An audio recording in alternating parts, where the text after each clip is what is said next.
तर मित्रांनो, चला आपण आता झाज मंदिर बघायला जाऊया. चला आपण आता चला झाज मंदिर बघूया. बघा किती सुंदर आणि स्वच्छ झाज मंदिर आहे. चला आता या झाज मंदिरमध्ये दुकान आहे बघा. इथं अगरबत्ती आहे, इथं वस्तू आहेत, अगरबत्ती लावलेली आहे, मोगरा अगरबत्ती आहे, पाण्याची सोय आहे.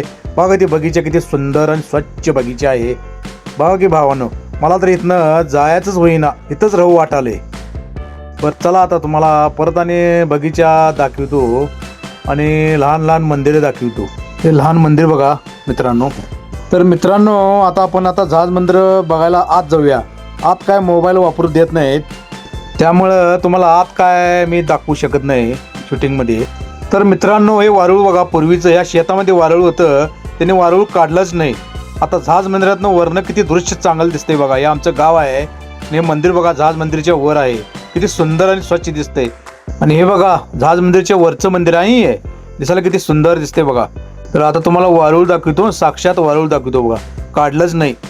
पूर्वी इथं नागसापाची जोडी असायची, ते आता इथं आता सुद्धा येतात असं म्हणतात.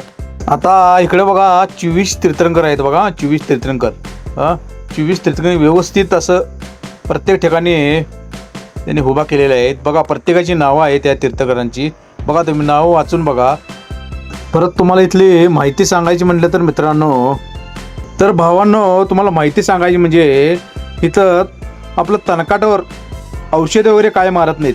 तणकाट काढायला इथं बायका परत कामगार सांगितलेले आहेत, कारण औषध मारले की जंतू मरतात असं इथल्या महाराजांचं मत आहे.